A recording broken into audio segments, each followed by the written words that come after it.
안녕하세요. 이번 시간에는요, 창의력을 기르는 한 걸음, 주제 글쓰기인 씀을 어떻게 쓰는지에 대해서 알아보도록 하겠습니다.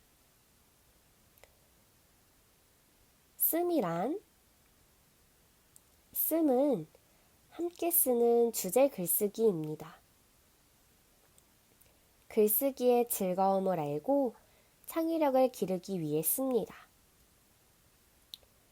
매주 주제 글쓰기 씀을 쓰고 목요일마다 제출합니다. 글쓰기는 생각의 도구예요. 우리는 글쓰기를 통해서 생각을 표현하고 생각이 정리됩니다. 그리고 글을 쓰면서 생각이 깊어져요. 그렇다면 글을 어떻게 쓰는지 쓰기 방법에 대해서 알아보도록 하겠습니다. 단계는 총 3단계예요.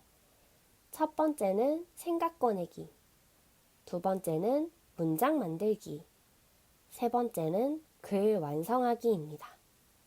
그럼 먼저 생각 꺼내기부터 살펴보도록 하겠습니다. 생각 꺼내기는 말 그대로 여러분들이 가지고 있는 생각을 쭉 꺼내보는 단계입니다. 새학기 첫 마음을 예시로 들어보도록 하겠습니다. 먼저 만다라트라는 것을 채워야 하는데요. 만다라트는 연꽃 모양으로 아이디어를 발상해 나가도록 도움을 주는 사고 기법입니다. 가운데 파란색 부분에 핵심 단어인 새 학년을 써 보았습니다. 그 다음 새 학년 하면 떠오르는 단어들을 나머지 8개의 칸에 다 채웁니다. 8개의 칸에 다 채우기 어려운 학생들은 도움 질문을 활용해서 나머지 칸을 다 채워볼 수 있도록 합니다. 그 다음 내가 쓰고 싶은 단어들을 순서대로 쓸 수 있도록 합니다. 왼쪽 위에 조그맣게 번호를 쓰면 이 순서대로 내가 글을 써야겠다 라고 정해볼 수 있는 거예요. 다음은 문장 만들기 단계입니다. 문장을 구체적으로 쓰는 5가지 방법에 대해서 설명해 보도록 하겠습니다. 첫 번째는 묘사입니다. 대상을 주의 깊게 관찰하여 구체적으로 써요. 예를 들어, 내 짝꿍은 안경을 썼다 라고 쓰기보다는 내 짝꿍은 동그란 얼굴에 까만색 풀테 안경이 잘 어울리는 친구이다 라고 쓰는 것이 더 문장을 풍요롭게, 풍성하게 쓸 수 있어요. 다음은 따옴표입니다. 말을 쓸 때에는 큰 따옴표, 생각을 나타낼 때는 작은 따옴표를 써서 문장을 조금 더 풍성하고 생동감 있게 만들 수 있습니다. 저는 홍길동입니다 라고 말을 했으면 큰 따옴표를 사용하고요. 새로운 선생님은 어떤 분이실까? 라고 생각을 했으면 작은 따옴표를 사용해서 문장을 만들어 봅니다. 세 번째는 흉내내는 말입니다. 소리를 나타내는 의성어나 모양을 나타내는 의태어를 써서 표현할 수 있어요. 심장에서 쿵쿵 소리가 났다 라는 의성어를 쓰고 쿵쿵, 가슴이 두근두근 거렸다. 두근두근은 소리가 아니라 모양을 나타내는 의태어입니다. 이렇게 흉내내는 말을 사용하면서 문장을 만들면 문장이 조금 더 생동감이 느껴지겠죠? 다음은 문장의 호응입니다. 주어, 서술어, 목적어를 빠짐없이 쓰는 것입니다. 반갑게 맞아주셨다가 아니라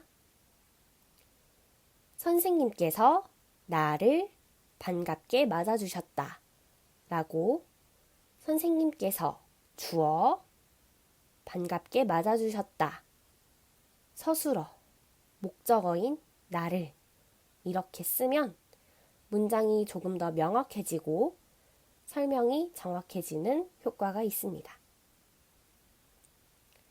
다음은 육하원칙입니다. 문장을 쓸 때에는 누가, 언제, 어디서, 무엇을, 어떻게, 왜 이런 육하원칙이 들어가면 좋습니다.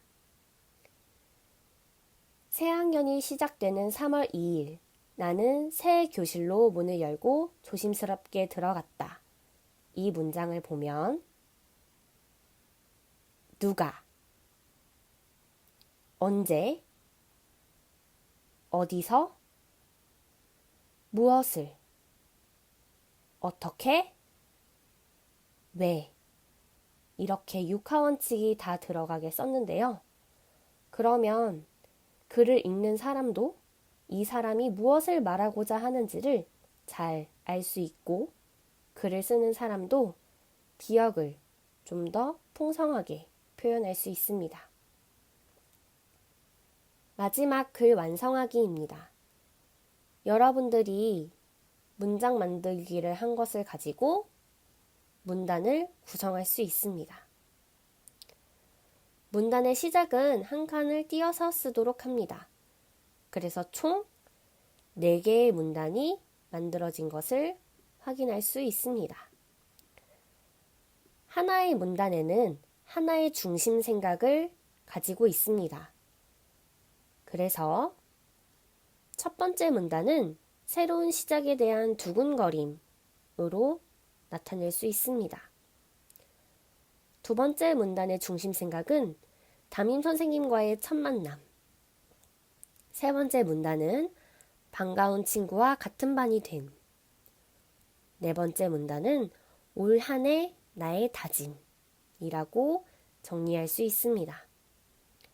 아까 썼던 만다라트를 다시 살펴보면 여러분이 쓰고자 했던 순서대로 기록한 핵심 단어 순서가 첫 번째 떨림은 문단 1에 들어가 있고 두 번째 순서가 선생님이었거든요.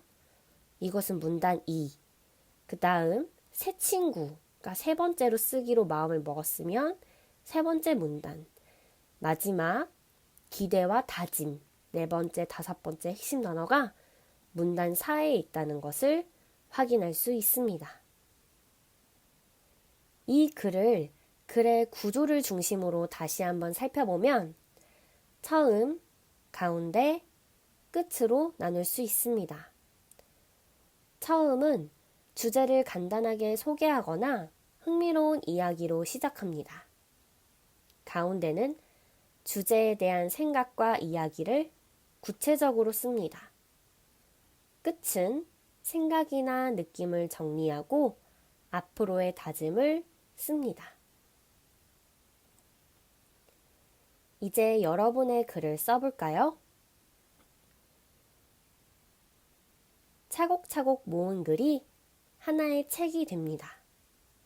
여러분들이 주제 글쓰기를 쓰면서 하나의 책으로 만들어 추억을 간직했으면 좋겠습니다.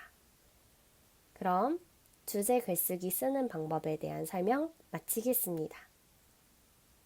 안녕!